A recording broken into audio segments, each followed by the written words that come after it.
Hello there. This is, maybe you've heard this before. It is a YouTube channel where I talk about change and growth and love and hate and anger and everything. I talk about everything because I like talking about that stuff. I think it helps to talk about it.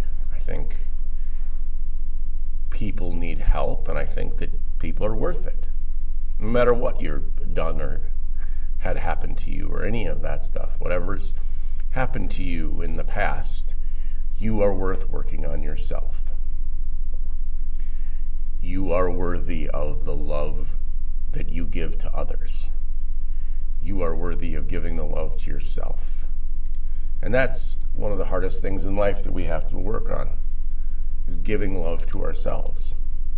Because we are very good currently in this day and age giving the love away. We are very good at showing other people that we love them and showing other people that they're worthy and showing other people that they mean the world to us and we don't mean the world to ourselves. We are chaotic inside of our heads, and there is a storm inside of everyone's head. And some people are different than others, and other people are unable to acknowledge that they have a storm inside of them, or acknowledge that there's anything wrong with them. Then that's okay. You don't have to. That's the beauty of this. You don't have to. But you also don't get to put your shit onto everybody else and act like they're the problem in your life, because that's not how that works either. You can't go around being mad at people for being who they are. You have to give people a certain amount of grace as well as yourself, because the things that annoy you about people are the things that you need to work on. And that's the bottom line of what we are doing in this life, is we are attempting to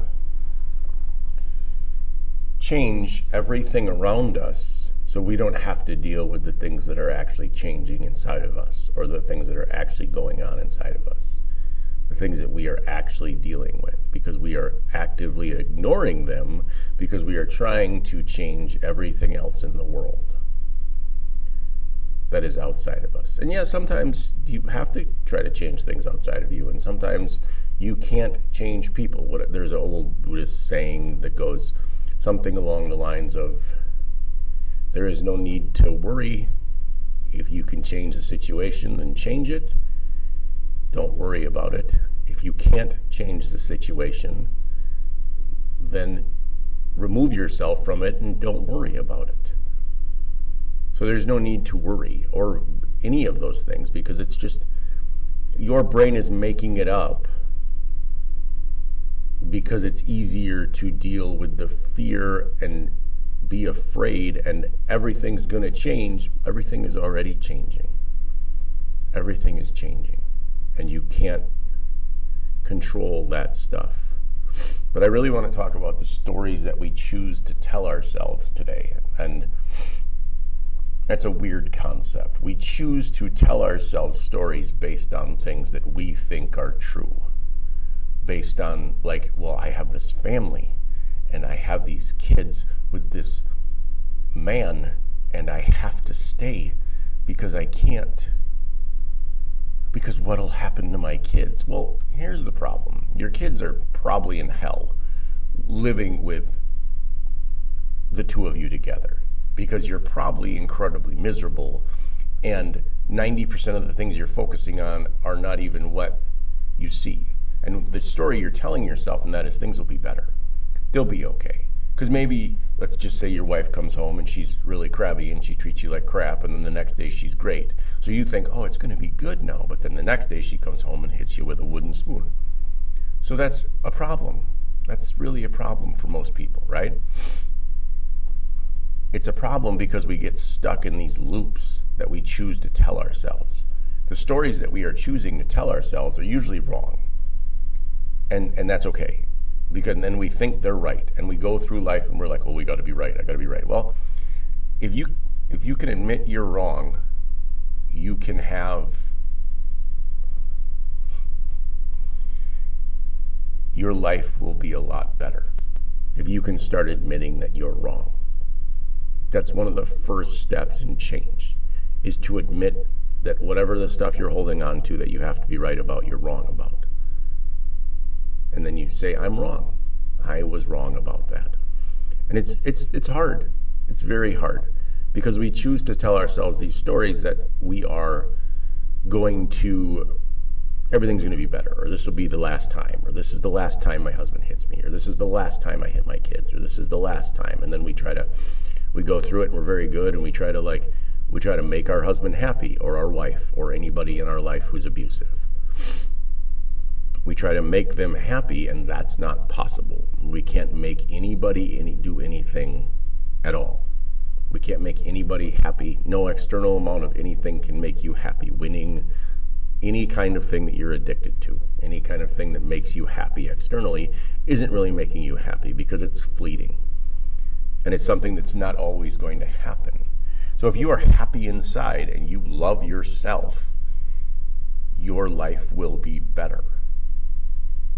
Your life will be easier. Not that I'm saying there isn't downfalls and things aren't going to happen, and there aren't negatives, and there's not things that might happen to you that shouldn't happen to anybody, but everything happens to us. And it's usually the universe showing us what we need to work on.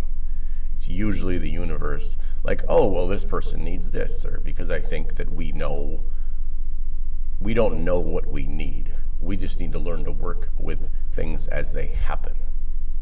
There's no point in trying to change the things that are happening to you, or worry about them, or get all stressed out about it, because it's just something that happened.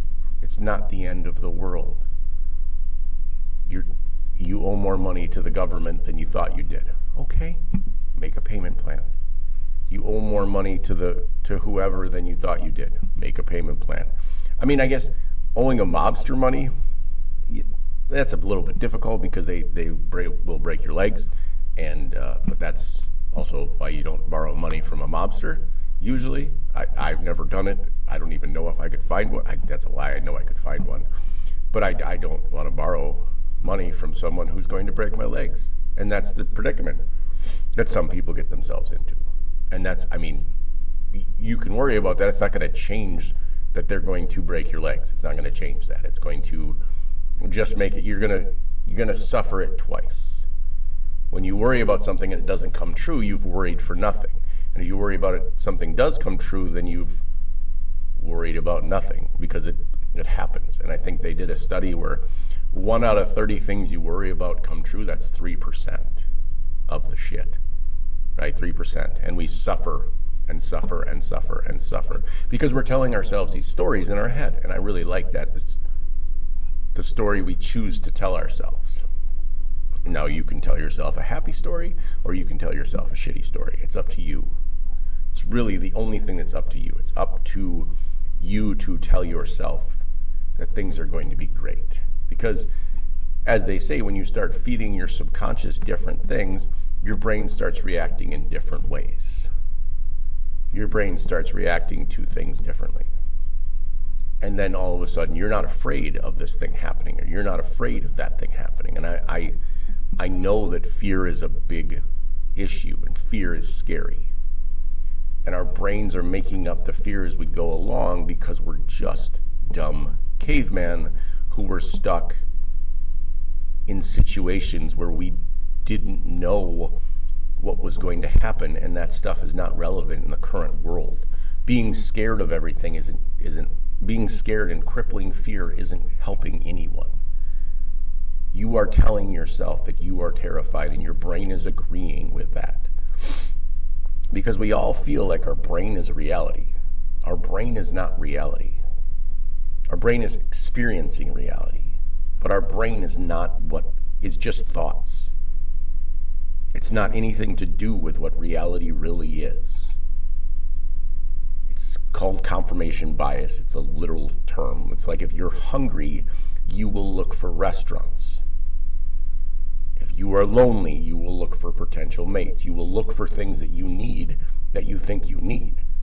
So if you're afraid of a situation, you're always going to find ways to get out of it. So you need to tell your brain and change the story, which is difficult. I'm not saying it's easy. It's very difficult. I tell myself stories all the damn time, and I have to stop and I have to say, oh, well, that's a story. That's a story. That's a story that I'm telling myself that isn't real. I am making that up as I go along, and getting people to understand that before they're ready isn't going to solve anything. Because people, humans, are never going to hear what they want to hear until they're only going to hear what they want to hear until they're ready to hear what you're actually saying. And that is difficult. And sometimes, like, if they don't respect you, you can't explain something to somebody. They just don't respect you. Or if they think you're full of shit, you can't explain something to somebody.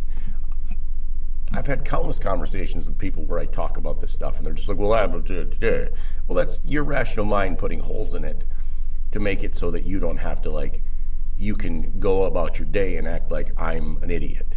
And that's okay, I am. I'm not a genius. I'm just a guy. And here we are. And I'm enjoying talking to the masses, and I enjoy talking to people, and I feel like it helps some people, and that's wonderful. So there we go. Have a beautiful day. Thank you very much. Talk to you later.